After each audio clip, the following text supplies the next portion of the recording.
I'm so excited to have you on. Okay, I'm going to start. I love your little girl in your background.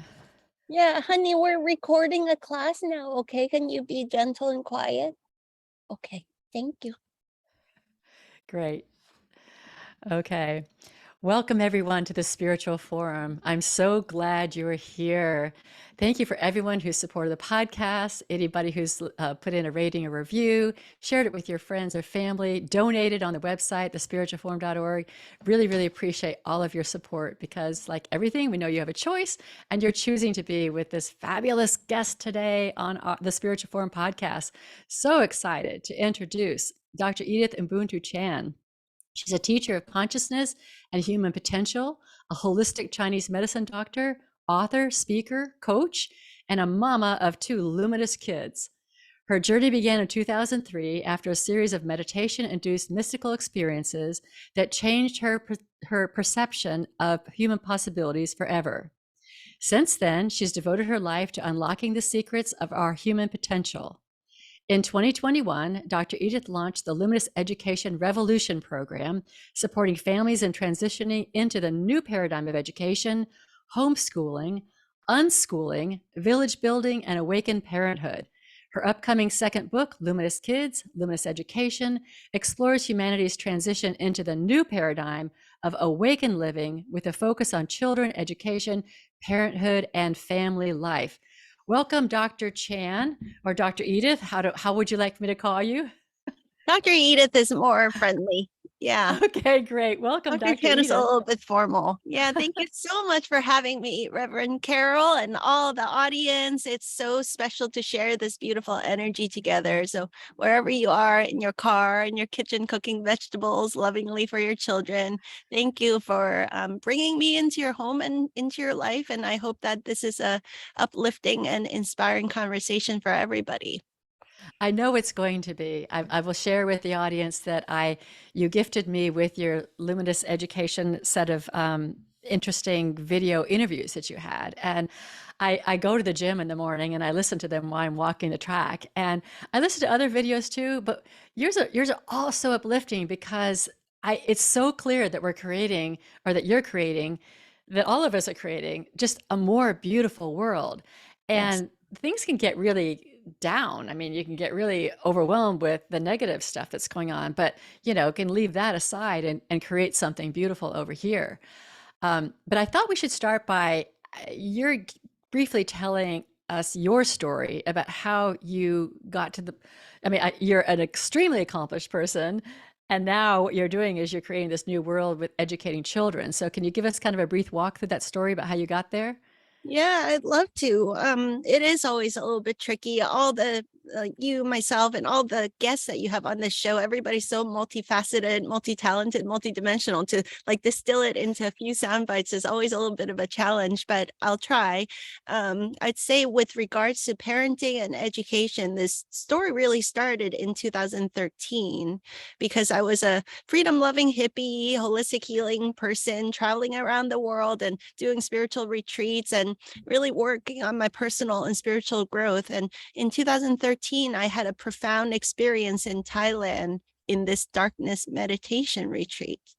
And I went on this retreat for 11 days, 9 days and 9 nights in complete darkness, basically like in a dark cave. And it was such a profound experience. And I could probably speak for the whole episode about just that alone. But the upshot is that I came out of it a very changed human being, really deeply aligned within myself. My intuition had expanded and a lot of inner clarity that came through that experience. And so when I came back from Thailand after this deep retreat experience, I found myself relating to life differently.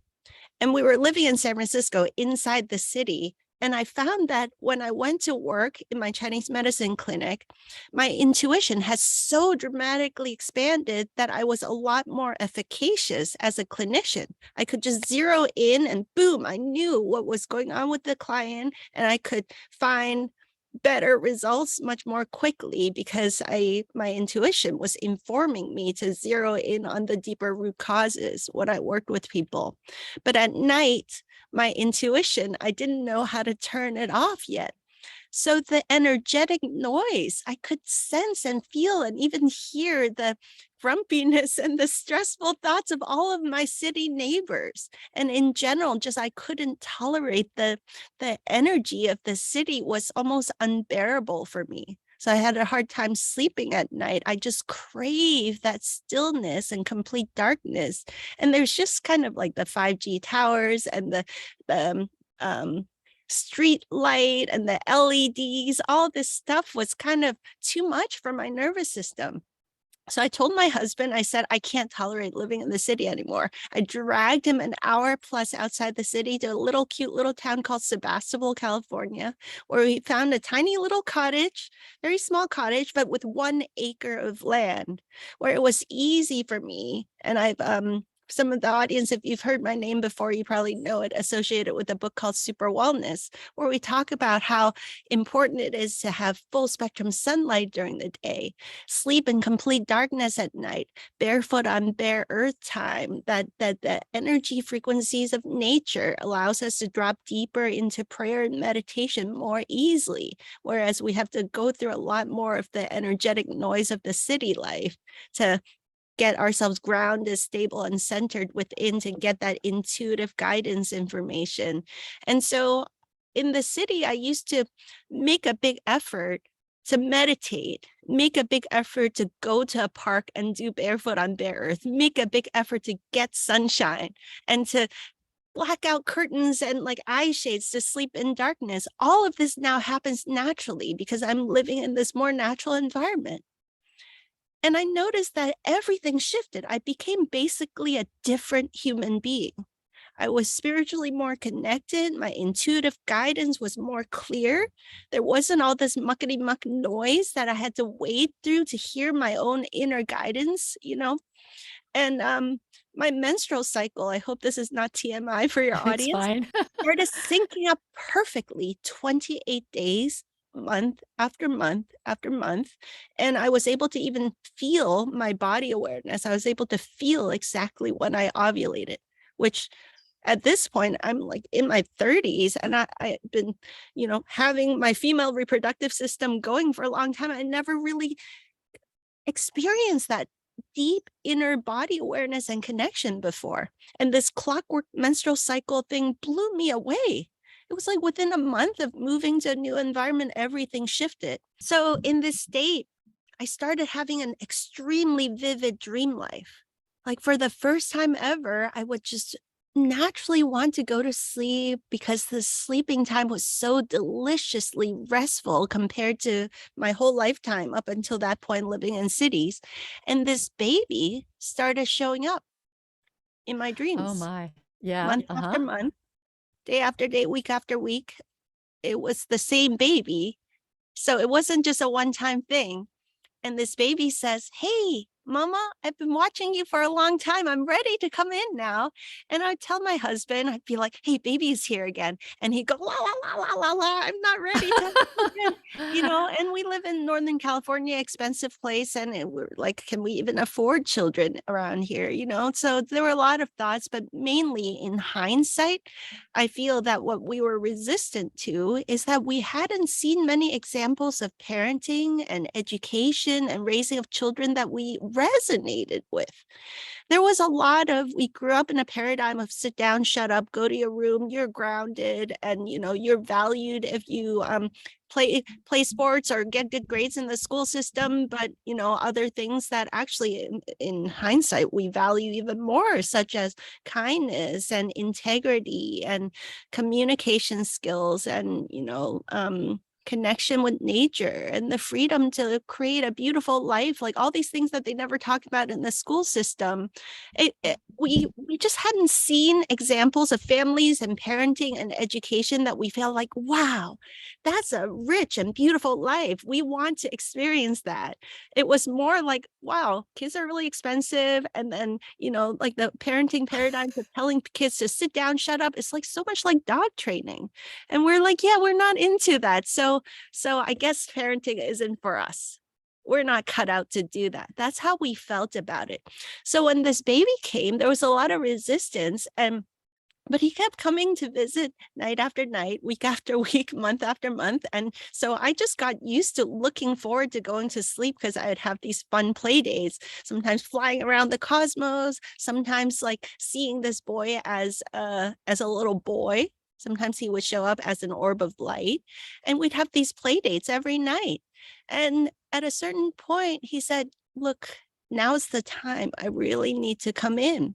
And so there was this one night in which my husband and I were kind of like tucked into bed in this half wake, half dream state. And the boy comes, and we end up having basically a three-way powwow with Oh, the three of wow. us, where my husband was expressing all of his hesitations about becoming a parent. And as this was all going on, I experienced the most blissful, healing energies. It was like I was bathed in this beautiful, pristinely wonderful energy of peace, of joy, of beauty. I just felt so good.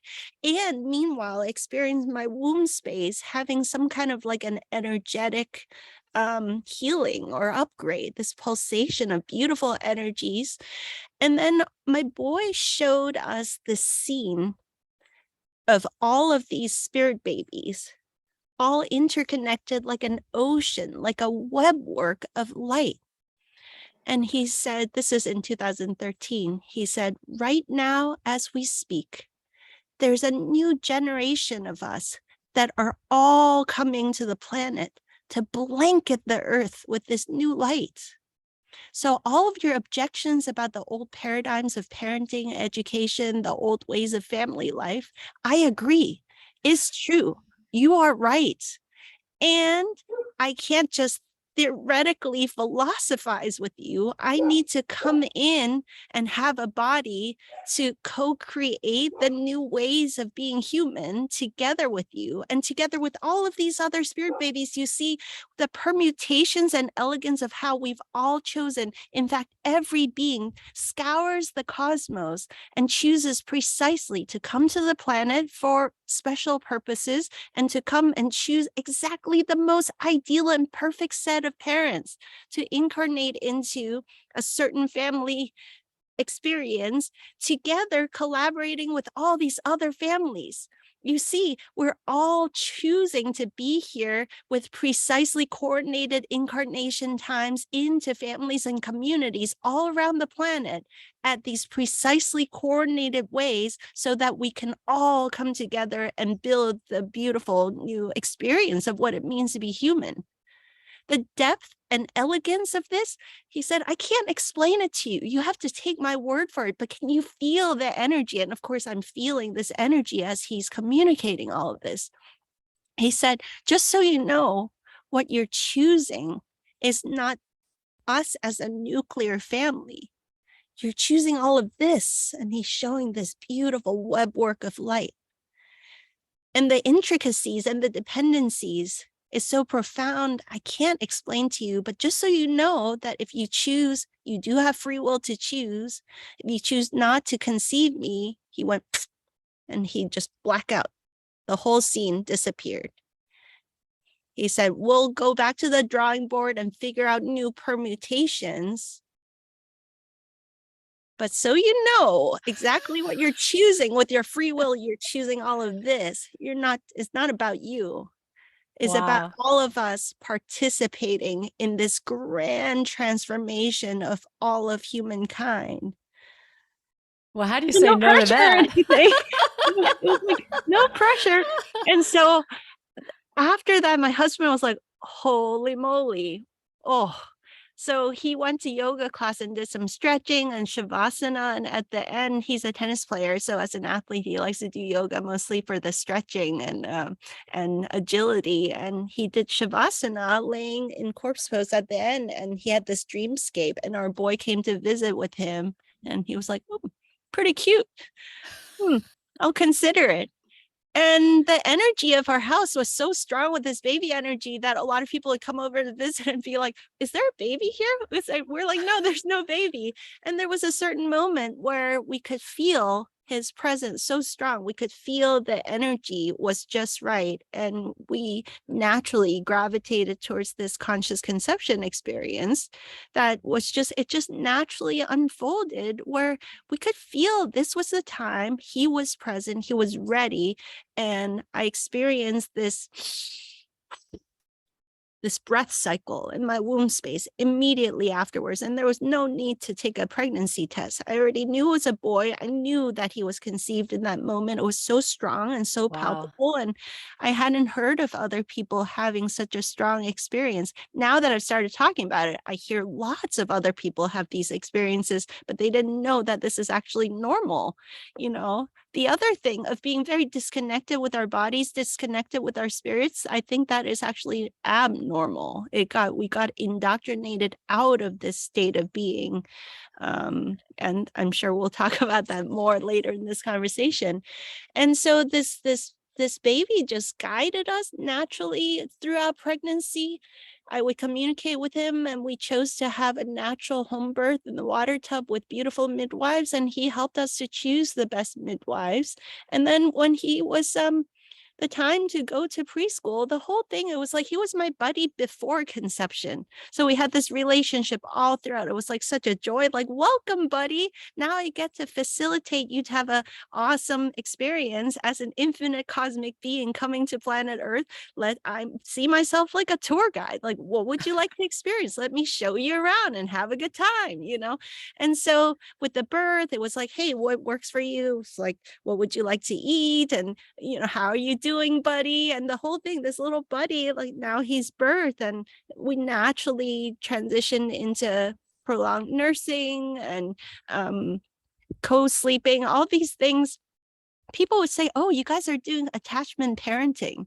I'm like, what's that? Look it up. Oh, I guess so. And the co-sleeping, the baby wearing, all of those things happen so naturally because I'm in communication with this baby and he's telling me what he needs and we're working it out. And this intuitive experience of bonding with this being, all these things, we don't need to philosophize about it. It unfolds naturally. And as I wake up to why this is so rare, there's a lot of grief, actually. There's a lot of sadness that this isn't society's norm yet. And I'm optimistic that we're transitioning now where this becomes more and more normal, this way of being connected with our children before they're even conceived, this way of deep inner communication together, collaborating with the journey of pregnancy and birth, like having this communication always alive. And then when it's time to go to preschool, we pick the most holistic, organic, wholesome preschool, and we were only going there 2 days a week anyway. We very gradually transitioned him into it, and he did have a good time. There were the sweetest teachers there. It was like indoors and outdoors. They had gardening, they had arts and crafts, and they had beautiful, all organic. They were vegan friendly and paleo friendly, and the beautiful songs and a lot of like very conscious, aware, holistic approaches. We loved it. But then when he started speaking more articulately, by the time he was 4, he said, Mama, no, I don't like it that they have a potty break and they have all the children go to potty break. I want a pee-pee and poo-poo when my body says pee-pee and poo-poo, not when teacher says potty break. And I want to eat snacks when my body says hungry, not when teacher says it's snack time. And he actually started kicking and screaming and refused to get out of the car. And so how old was he at this time? He was 4 at 4, this yeah. time. And so we started preschool in 2 years and 9 months, just 2 days a week. And so the other days we're still at home with him. And his language skills came in a little bit late. So he was trying to communicate kind of telepathically. And finally he would like look me in the eye and telepathically basically say that this is an assault to my soul, because I'm not here to live on somebody else's agendas. And you could discern that his He telepathy. kept saying that I don't want to pee pee and poo poo when they say potty time. I want to Yeah. pee pee and poo poo when my body says pee pee and poo poo. I don't want to eat snacks when they say it's snack time. I eat snacks when my body says hungry. So I would go into preschool with him and kind of observe, like drop off time. I would go in and hang out for a while. Pick up time, I'd try to come a little bit early and see how it was going. And I noticed that he would be really into building blocks. He's really big into building. Even to this date, he's 8 now. And he's engrossed in it, and they would go ding and ring a bell and go over here and march a sweet little song. Let's go over here and do story time. And he'd be like, yeah, story time is great. I love story time too, but I'm not done building my block. Why are you jerking me around? And he Mhm. felt jerked around by their schedule and agenda. And so, long story short, or long story long, this is kind of a long answer to your question. The preschool teacher, the head of school, said, yeah, he'd probably do well as a homeschooler. And as soon as we took him out and just allowed him to guide and direct the rhythms of his learning, he started blossoming like crazy. And around that time at 3.5, he started saying, oh, by the way, my sister is still in space. My sister has to come to planet Earth now. And so we tuned in, communicated with her, and had a conscious experience of conception with her too. And once again, we knew she was going to be a girl. We didn't do any ultrasounds or testing. And now that girl that you saw walking around, that's our 3-year-old. So we have an 8-year-old and a 3-year-old now. And our 8-year-old has especially just taken leadership of guiding us into this new paradigm of education. And I was kind of like thrown into this world of, okay, well, let me research what curriculum should I follow? And then, oh, he's not doing well with the curriculums. Let me look into self-directed learning and project-based learning and play-based learning. And then gradually, when COVID happened, we had already settled into a really beautiful rhythm of a custom a la carte education journey that is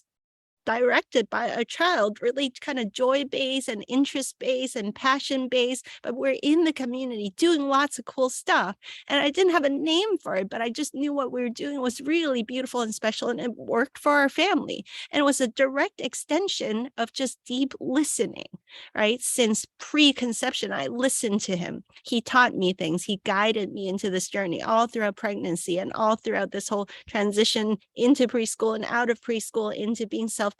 And then when COVID happened, people started asking for support. And that's when I started offering programs and coaching and bringing together the most inspiring and incredible, brilliant minds in human potential in alternative education. I'm weaving together this fresh new paradigm that now I have a language for it that I call luminous education, which is actually something the world hasn't seen before, is the weaving together of the most beautiful threads of wisdom, but updated and freshened for these times. So there's elements that reminds you of the best of Waldorf, reminds you of the best of Montessori, reminds you of the best of homeschooling, self-directed learning, unschooling, play-based learning, project-based learning, inquiry-based learning, community gatherings, but also the freedom and flexibility for the child to be very sovereign and self-directed in their life path. There's like the best of all of this that is birthing through us right now. And it's so exciting and so inspiring. And we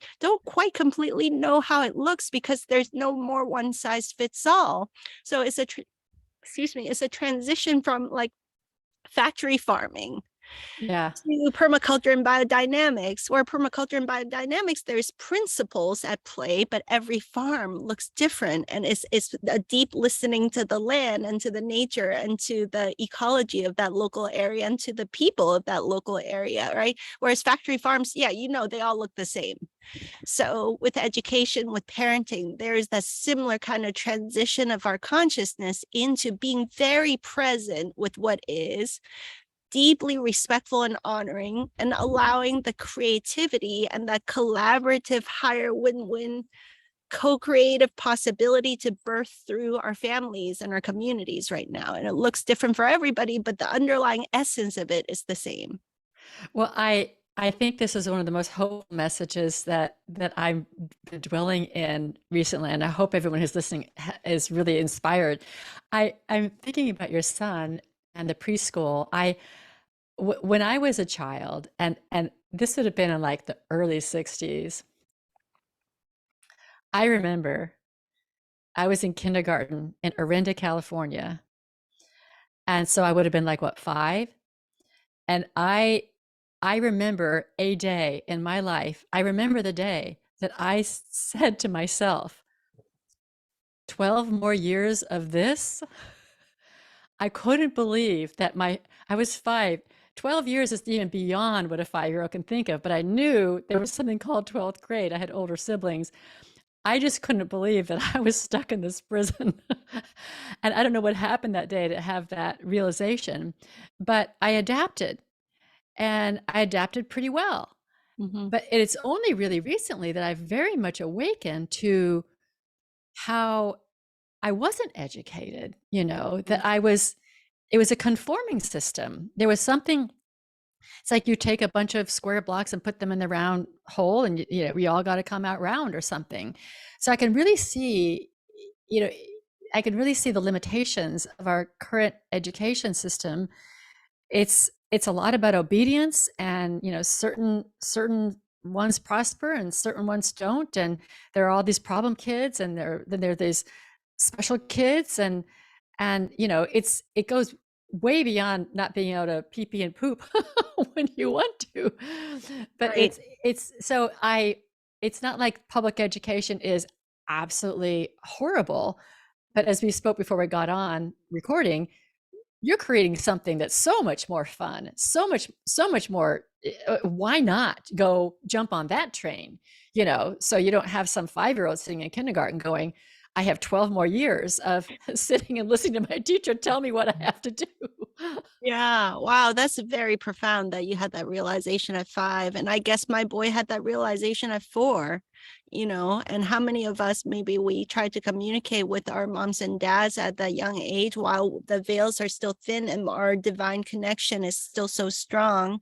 And our parents maybe have, the past generations, maybe we've missed out on the gift of what's possible to allow our children to teach all of us how to level up instead of us suppressing their potential by conforming them to a system that may or may not work. And maybe the school system, I think the school system is also evolving. There's a lot of charter schools, alternative styles of education that's working better and better. So I think on all levels, people are seeing that we got to do better. Let's try to do better here.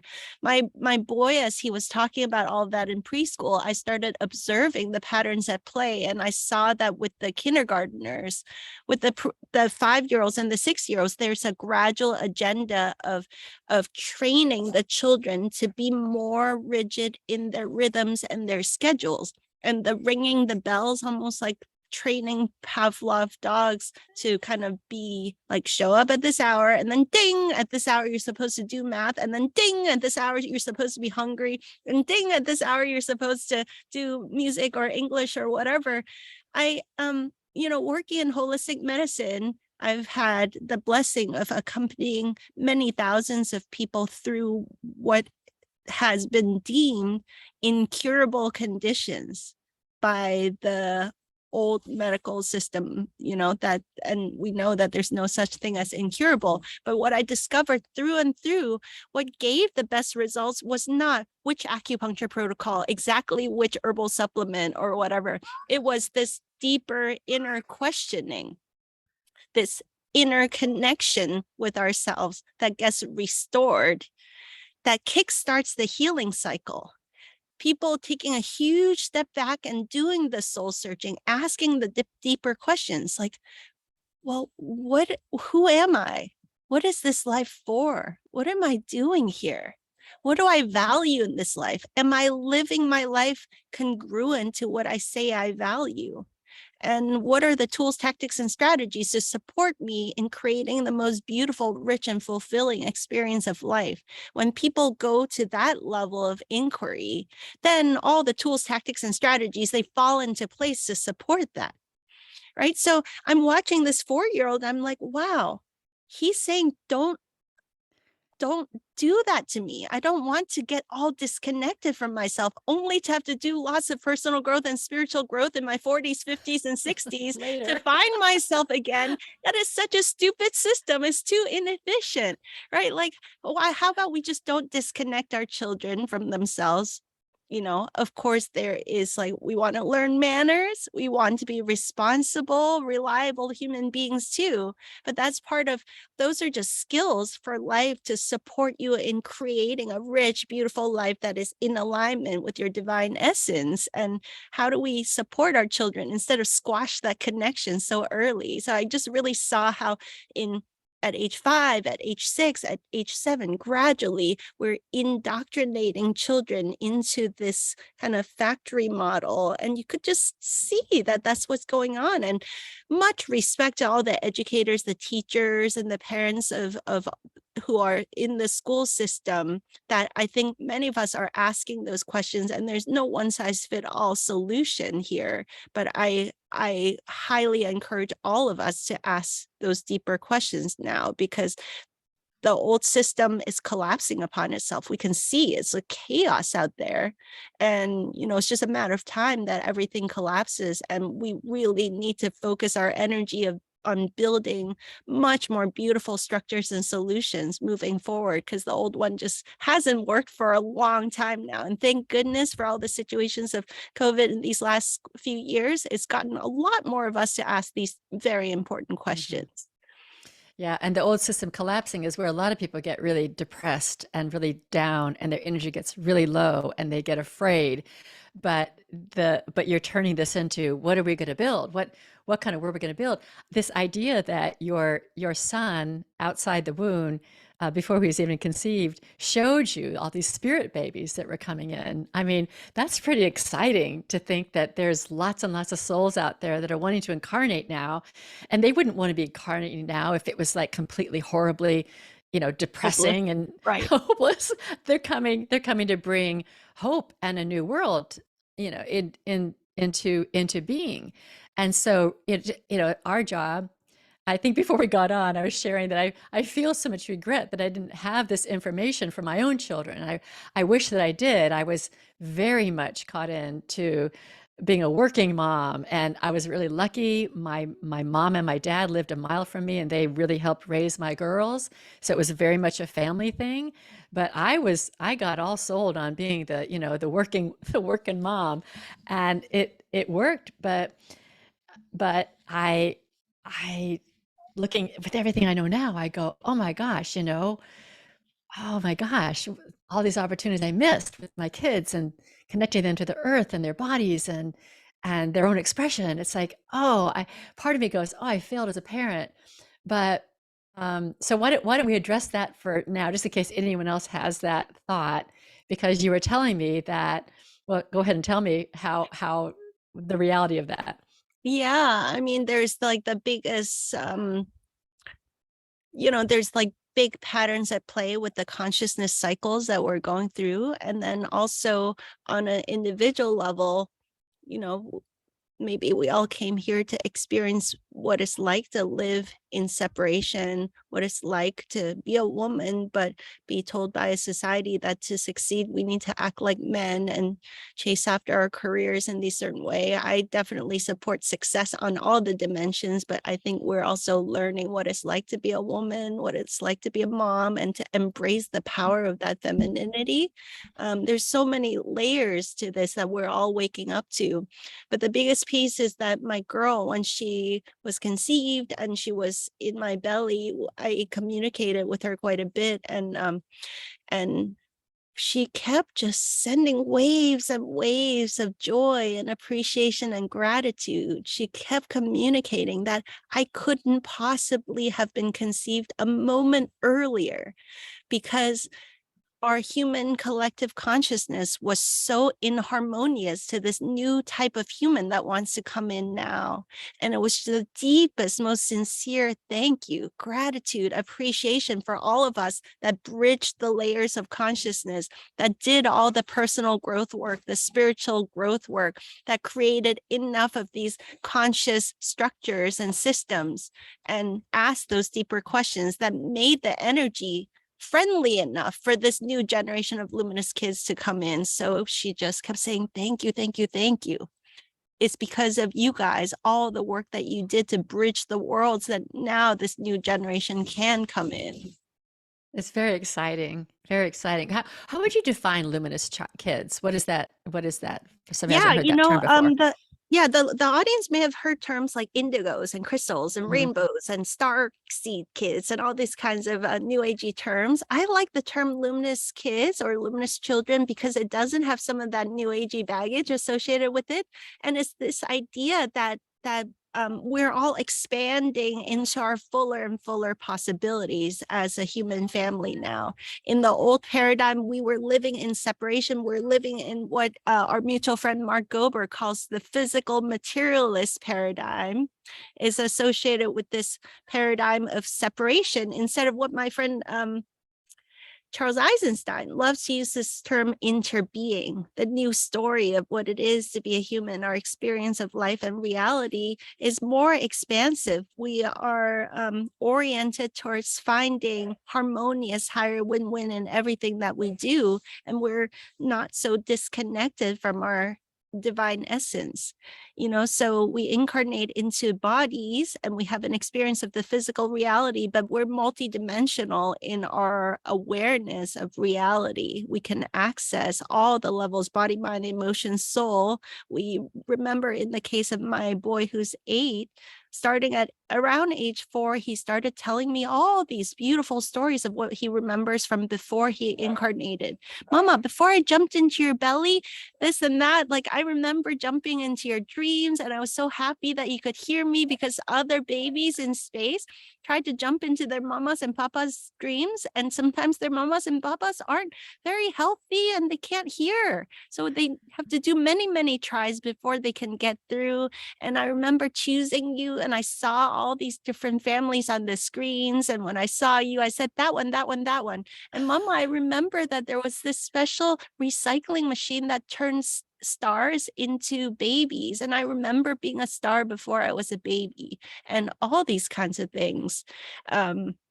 So the veils are very thin with this new generation. They're able to access their multidimensional essence, whatever terminology works for you, their divine essence, their essence that is way beyond this physical dimension. So, and their intuitive abilities is quite high. Like when my boy was 5, we watched this little documentary called Superhuman, where they explored blindfold perception, remote viewing, remote healing, spoon bending, all these things. And my boy was like, oh, that looks cool. Can I try? And so we found a class for kids where he learned how to read through a blindfold. And so within the first class, he was already able to see through the blindfold. By the 4th class, he's reading a whole book. You can read the those barcodes, those tiny little alphanumeric Oh, codes, yeah. completely blindfolded. And so these enhanced intuitive abilities come very naturally to the luminous kids. And so because of all of these things, they're more energy aware, they're more sensitive, they're more intuitive, they're aware of their multidimensional nature. They cut through all the BS very quickly. They see past all the layers of BS very quickly, right? So then they need a different paradigm of education. They need a different paradigm of family life and parenting, right? Like the idea, for example, the first time my boy heard about being grounded, he was like, Mama, what does it mean to be grounded? I was like, well, usually when kids do naughty things and their parents are upset, the parents would say, go to your room and be quiet and think about what you did. And you're not allowed to go play with your friends. You get punished for being naughty. And he was like, well, whose room would you lock me in? And he went through this whole thought experiment of like, okay, so if it's in my room, I'll just have fun with the toys and maybe I'll play games or draw pictures. And then if I get fed up, I'll just break the door and come out. Or I'll break the window and come out. Then you'll have a broken door or window. What would you do? I was like, yeah. He's like, would you lock me in the other room? I was like, well, the other room's my office. He was like, ooh, your office has tons of cool stuff. There's a computer. There's all this office supplies. There's all this stuff. Tons of good books, and yeah, I have lots of fun in there. And then that wouldn't be much punishment because I would just break that window or door. Come on, now you have 2 rooms with broken doors and windows. And then we just laughed and laughed and laughed at how silly these ways of trying to like control our children is, Yeah.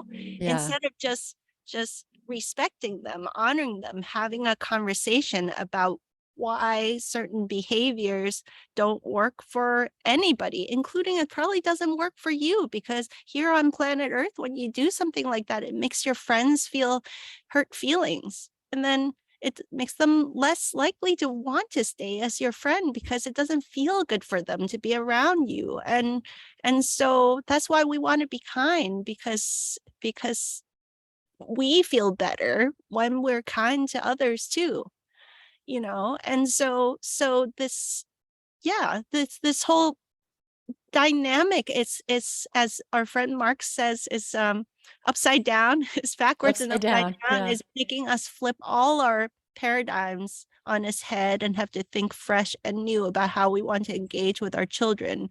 And like we're the dance with technology is always a thing, with kids, like, oh my God, all the screen time. Are they going to get their souls sucked into the metaverse? And, are they going to get into dangerous situations on Instagram and TikTok? And yeah, these are important conversations of these times. But there's a lot of Waldorf-ish families in our community that I know are more anti-technology.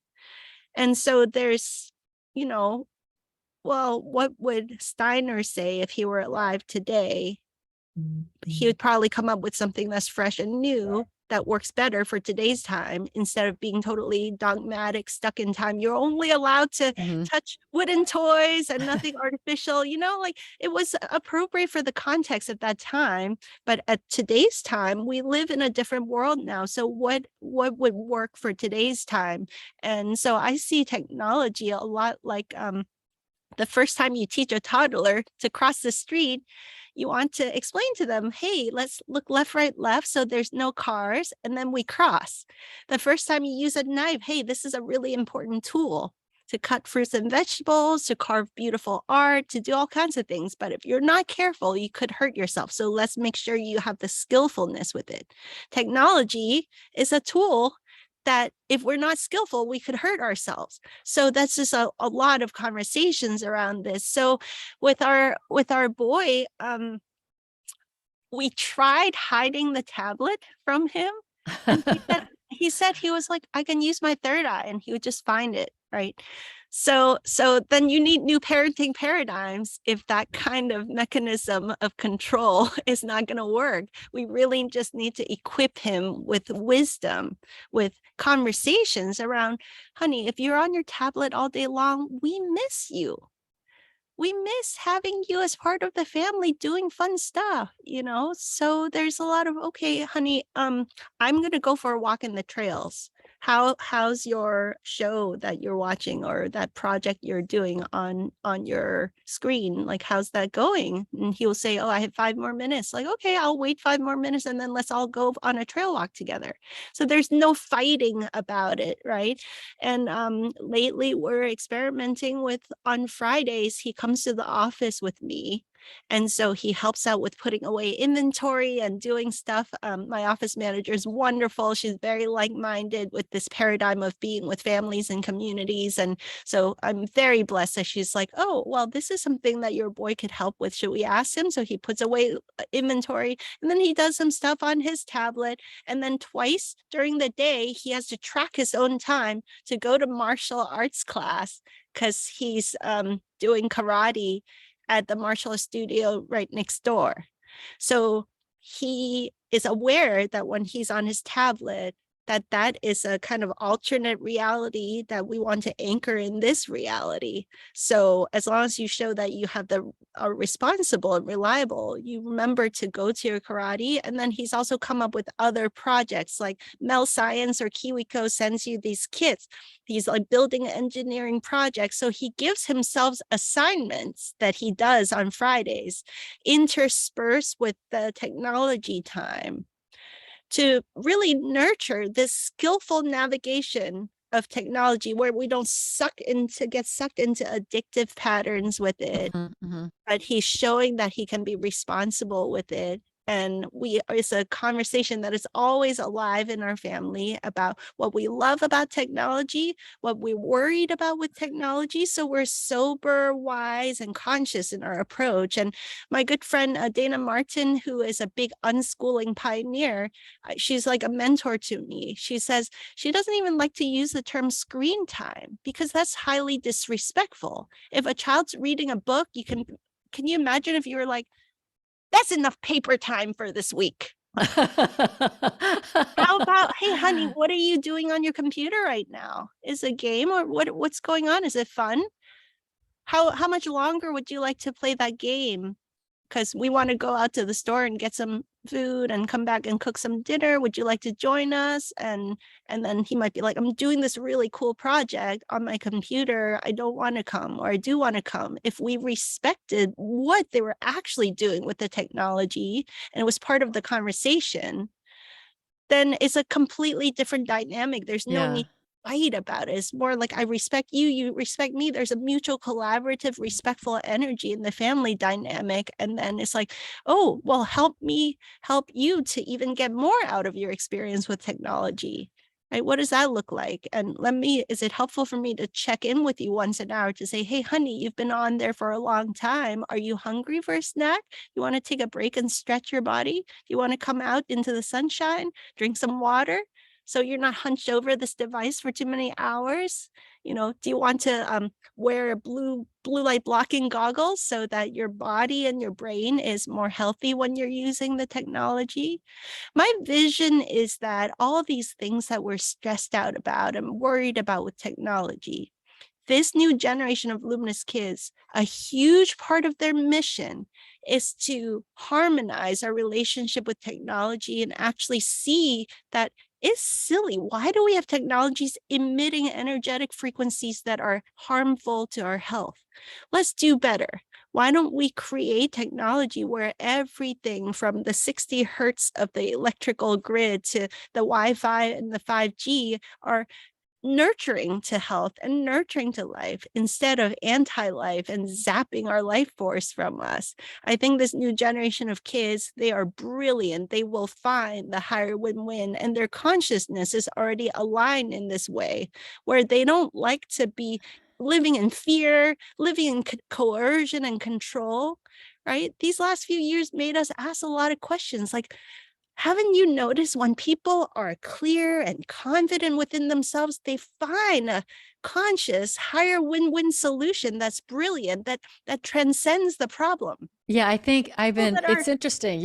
As you mentioned this, it's like, because I've been saying we're kind of at this fork in the road, either technology or nature. But what you're talking about is a solution or a something that transcends all of it and yes, includes all of it, includes nature, includes technology, but is at a higher level. And it's not like there's a choice either or. Like if I go this direction, I can't have that. I go that direction, I can't have that. But that this luminous kids and the next thing that's going to be happening on the planet is looking at technology as a tool in the midst of everything it is, my body, nature, everything, and having solutions that are healthy. That's really empowering.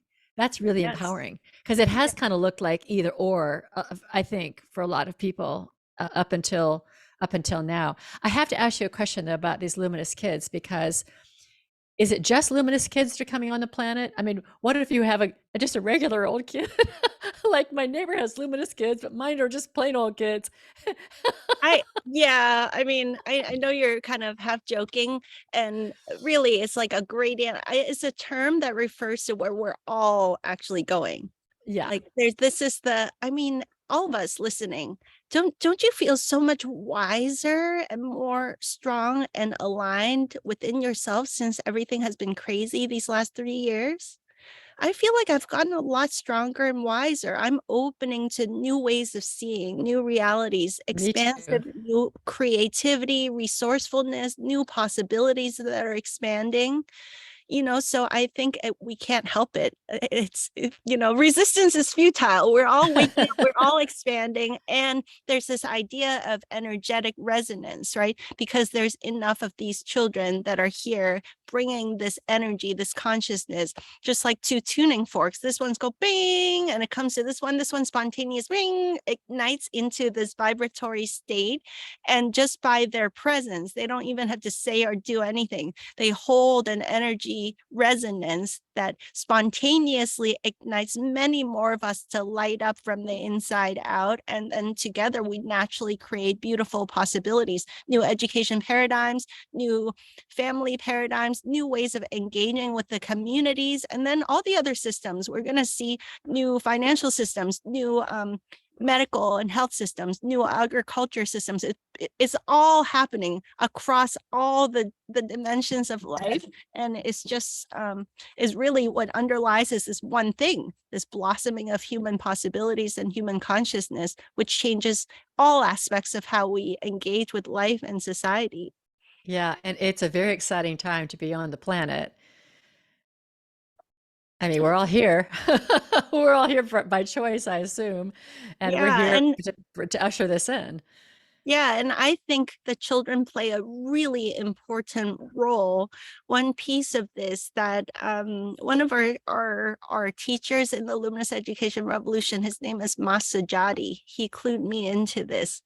I had always seen how maybe you and I, when we were kids, we kind of saw through the BS and we called it out. But I started noticing this new generation of kids, they're seeing through all these layers that are incongruous and they call it out in the most beautiful way. For example, what you say, is it congruent with what you do? But there's a next layer. Is it congruent with the consciousness, energy, and intention that underlies what you do? So for example, you say, we want to be healthy, so we try not to eat too many junky foods and we eat organic fruits and vegetables. And so, okay, you say that. Are you actually doing it? That's one layer. But the consciousness underneath it, is it out of fear because I don't want cancer, I don't want cancer, I don't want cancer, or I hate Monsanto, I hate Monsanto, I hate Monsanto. I don't want to go to the Or, doctor again. That's what mine yeah, is. I don't want to go to the doctor again. right. Or this is a beautiful life, and I'm here to experience a high energy, high vitality, high clarity of thought, of good health, good well-being.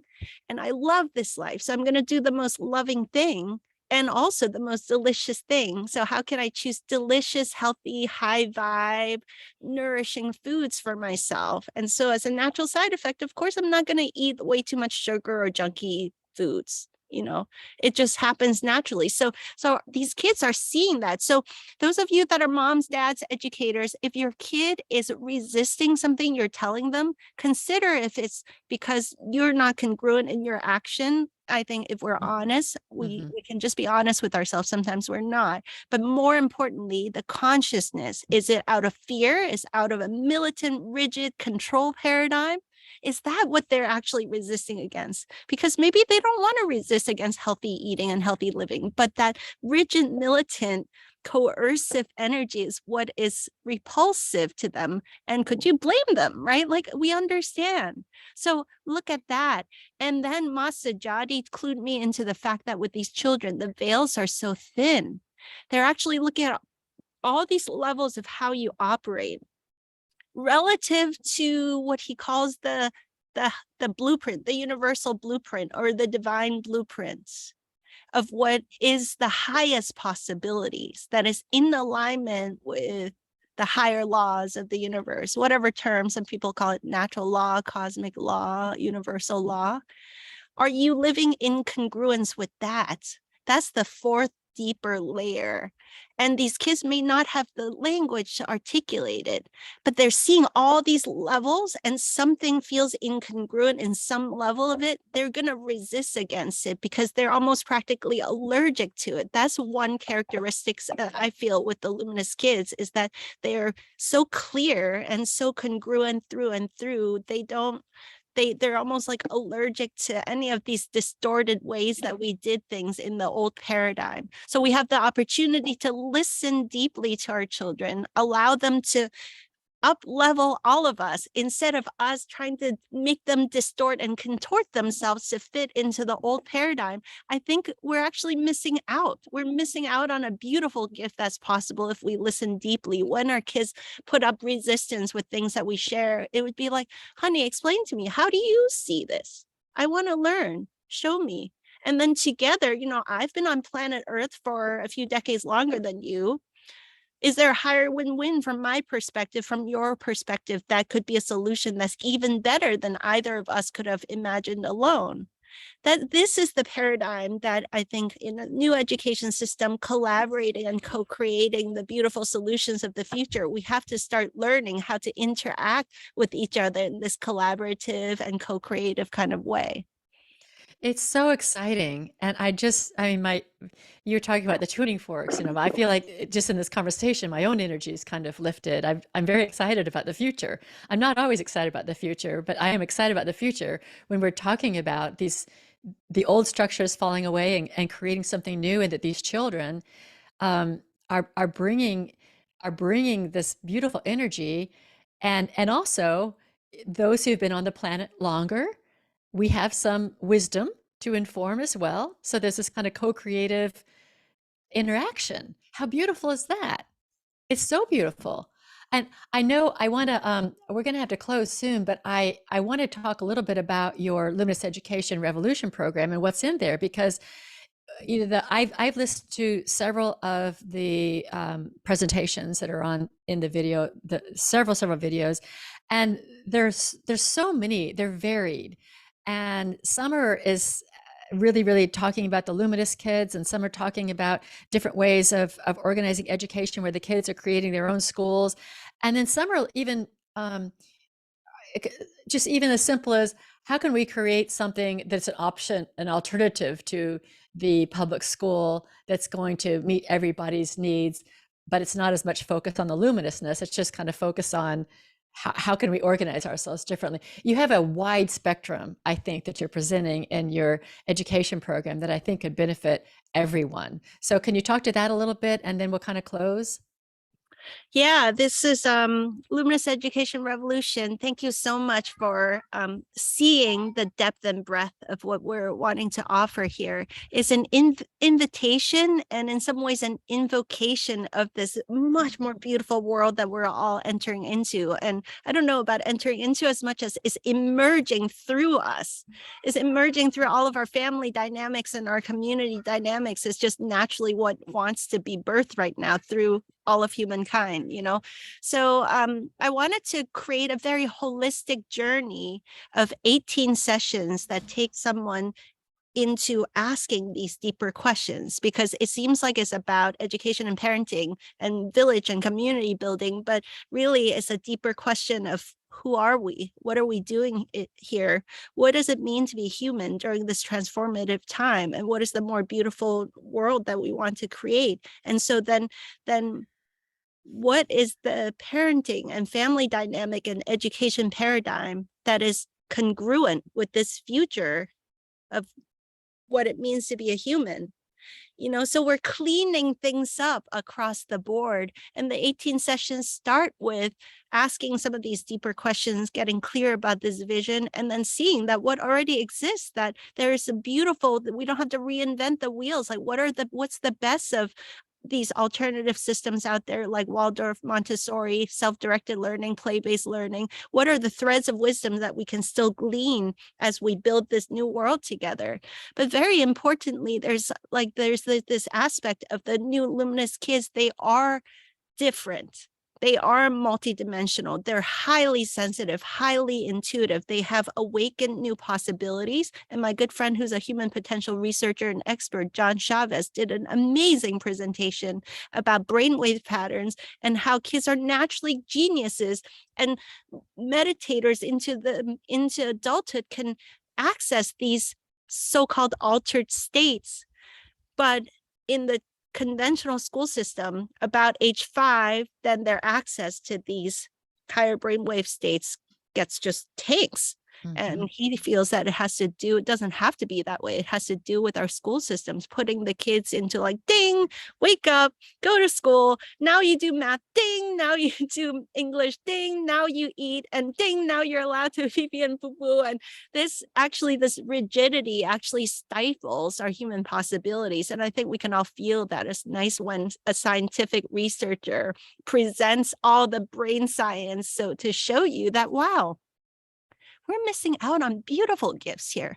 Let's see if we can do better, and so all of this kind of leads you into the journey of, wow, this is quite a new paradigm. What's the inner work that is necessary, and what's the deprogramming of old distorted patterns? We can be kind and gentle with ourselves, but we also need to be honest that we need to let go of a lot of our old rigid patterns to open to these new possibilities. So we have a number of sessions about the inner work that is necessary for parents and educators. And really, a lot of people wrote in after those sessions said, I'm not even a parent or educator, but I was so blown away by the caliber of speakers of human consciousness and human potential that you have in this conference. I just had to listen in.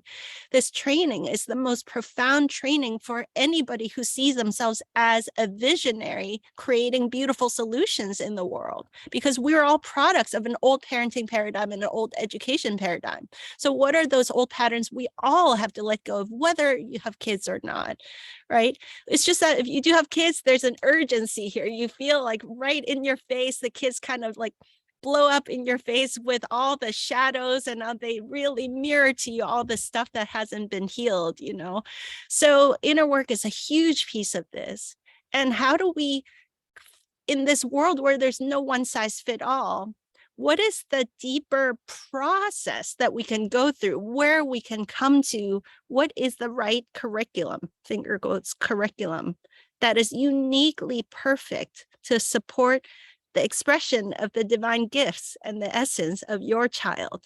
What does that look like? So there's no more one size fit all paradigm, but there is a deeper essence of how do you go through a process of questioning and inquiry, and then out of that probably unfolds a beautiful holistic paradigm that nurtures the blossoming of all the intelligences, physical body awareness and mental intelligence, IQ, EQ, spiritual intelligence, nurturing your ability to connect with nature, to have entrepreneurial skills. So in one of the sessions, I take people through a process of asking those questions and coming up with this custom holistic curriculum that is uniquely suitable for their family and their child. And now I'm doing work with groups of families and new paradigm educators that want to, instead of grasping at curriculums, to go back through this inquiry and this journey to come up with the new paradigms of education that is uniquely suitable for that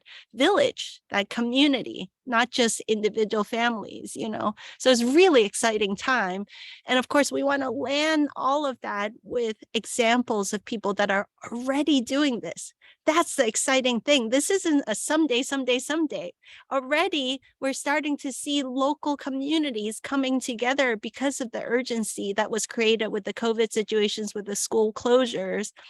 All these badass moms and educators, people coming together as communities saying, hey, we can do better. The system is collapsing. Let's dream a new dream together. What does that look like? And so I wanted to show a few examples of quite different educational pods, or Melanie calls her an education haven. We have, I like to call it education villages, which is more a coming together of a group of families together with a group of educators. And there's no one size fit all, but everyone's like, what are the unique gifts and talents that we can weave together perfectly to raise our children in this new way? And so you might see that there's offerings 4 or 5 days a week in these kinds of education centers. But there's also the option to be very customized and a la carte, so the children are respected. If they want a lot of structure and support, is available. If they just want to do 1 class a day or 2 classes a week, and the rest of the time be free to be self-directed, that's available too. And we have kind of like a really mind-blowing example of that when Gabriel Miguel, in I think part 2 of the training program, he shares in Siberia this model of a school where he's the founder of the Anastasia Foundation, which is based on these incredible books, these 10 books about this woman from Siberia called Anastasia, who is holding ancient Vedic wisdom for these modern times. And there's a school that's founded based on some of her ideas and principles. And what's actually happened in the school is absolutely mind-blowing. These children are completely self-directed, and the teachers are facilitators in the school in Siberia. And they've actually designed and built every school building. And they do the architecture, the design, the engineering, and the school building looks like sacred temples. Perfectly geometrical, all the beauty, so inspiring. And they grow their own vegetables. They do like Wim Hof style ice dunks, and they do traditional martial arts and dances. And when it comes to academics, because it is actually some kind of like a charter type school that gets government funding, they do have to jump through the hoops of the standardized testing. And to these children, it's like no big deal. They all come together. They're like, you want to learn math this year? So all the children teach each other. And in 1 year, they learn like 10 years of math. In Oh, 1 year, wow. they learn like 11 years of science, and they jump through all the hoops, and they all help and teach each other, and they pass all the standardized tests with flying colors like it's a joke. And if they do want to pursue something more like academic, by the time they're 17, they've not only graduated from university, they've finished their master's degrees. And it's in this self-directed environment where they're nurtured and supported and facilitated to actually blossom into their passions, their gifts, their geniuses. So this is what's possible in this new paradigm. And we've had glimmers of this for a long time, because in the self-directed learning movement, you see so many examples of kids basically graduating from high school very early with a full portfolio of the art or of the businesses they want to build or whatever by the time they're 17, because they're not wasting their time sitting in a classroom doing things they're not actually interested in. And in the self-directed movement, you see tons of research that basically 100% of unschooled kids, they end up being literate and numerate without being forced to sit down and do workbooks. You know, on average, kids, if left to their own devices, naturally learn to read at about age 9. You know, on average, they all end up being like at high school competency level with math. In my case with our kid, being self-directed, suddenly recently at age 8, just actually this week, he clicked into reading all of a sudden in these last few days. He had a fever, and when he was done with the fever, something clicked, and now he's reading. It's amazing. And with math, I know this sounds like braggy mom, and I am very proud, but I'm sharing these examples because we see so many examples like that where we nurture the natural rhythms and timing of our kids, and they blow our minds with what's possible. My boy, just before his 7th birthday, he decided, he's like, you know, I think I'm pretty good at math, because he notices he's good at calculating things at the farmers markets when he's, you know, like counting the oranges and weighing them, and he figures out $3 a pound and would be this many dollars total. So we went on Khan Academy, and in 2 weeks, it turns out he already knew all of 1st and 2nd grade math. And we started chipping away at 3rd grade math, like, okay, well, if you're having fun, let's keep going. And then he was like, I think before I turn 8, I could probably finish 4th grade math. He ended up finishing 4th grade math about 1 month before his 8-year-old birthday, which we're all so proud and excited. But then he was like, what if I chip away at 5th grade math? Maybe I can be halfway done with 5th grade math before I turn 8. Like, all right, honey, if that's what you want, you know, because he's not reading very well. So I'm sitting there reading everything to him while he's doing the math. And it turns out he finished all of 5th grade math in 1 month. Interesting. And now Yeah. he's doing 6th grade math. He just turned 8 a couple of weeks And so ago. you're not pushing the reading. He doesn't have to be a certain level of reading. He's coming along with this reading. He's really pursuing math because that's where his interest is, and you just kind of let that go. Yeah, and then Yeah. suddenly he seems really interested in reading now. Yeah, It right. just all clicked at his Right. own Yeah. Yeah. timing. So I'm just in awe. I'm basically like here just observing and admiring the awe, the perfection, the beauty that is arising if we're not trying to interject and interfere with our agendas, Yeah. except we're sitting there present with what is, and we're like, huh, is there a role for me to nurture and facilitate this? If not, hands off. But there is a timing where you can all feel like, oh, he's asking for my help, so I'll be available to help. He doesn't want my help, I take a back seat now. Like there's that dynamic that you can't one size fit all. It is Well, about being there's a certain present, amount right? of there's a certain amount of letting go and trusting and knowing in that and not worrying about, well, he needs to do this or he needs to do that. It's just trusting the natural process. And that's something that, the old paradigm was not so good at. So, us adults who are raising children and grandchildren, just getting this inner trust and reconnecting with ourselves, doing our own work so that we can trust the natural process and let these kids, you know, go along with their process. The future looks fabulous now to me. Yeah, but that's why the inner work is the biggest piece For of this. sure. Yeah. All of us doing our inner work so that we can be present with the beauty and the magic that is wanting to birth through all of our families right now, and Yeah. not trying to like stifle it and And letting interfere go of with all it. of the conditioning, because we have so much conditioning about how it should be or how it was for me. And, for me, COVID brought all that, really looking at conditioning, really looking at all of the structures that I'm in that I didn't even see I was in, but I was just, it's like being a fish in water that can't really see the water. It's like peeling away all those structures and seeing them. And one of them would be, how I was educated or how it worked for me, and just releasing all of that, letting all of that go.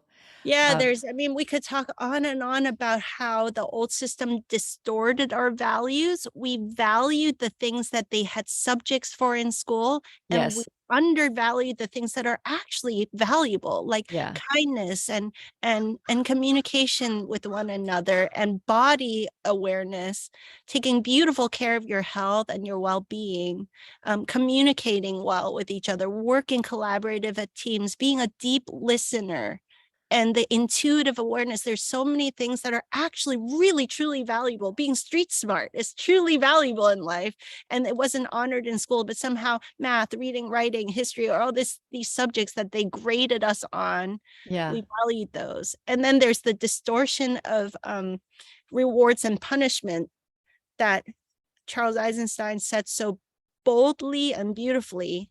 He said, rewards and punishments is simply a method of domestication, is obedience training, right? Yes. Like it's compliance, you know? And Yes. so it's no surprise how we encountered what we encountered in the whole COVID situation these last few years. And thank goodness, many of us are a lot more people in this last year, even waking up to, you know what, we were kind of insane how we did things in 2020, 2021, and into 2022. Now that it's 2023, we're like, wait a minute, you know, like we gotta, it's super unsustainable how we did things. Let's figure out something way better that works for everybody. So Right. I'm very optimistic actually that there's a higher divine law at play for us to snap out of the insanity and create a much more beautiful world. Because I think in Chinese medicine, in Qigong, there's this idea that of between heaven and earth, that mankind, we are here, our purpose, all of us, our purpose is to bring heaven onto earth. And so sometimes we have to learn things the hard way before we're like, you know what, there's a more beautiful way to do it. Let's do it. I love that. That's a great message to end on. I think that this has been such a wonderful, wonderful conversation. Very uplifting, optimistic. I just can't wait to see what's going to unfold. I do want to close. I want to make sure that if there's anything else that you didn't get said, that you have an opportunity to say that right now, or have you? Mm.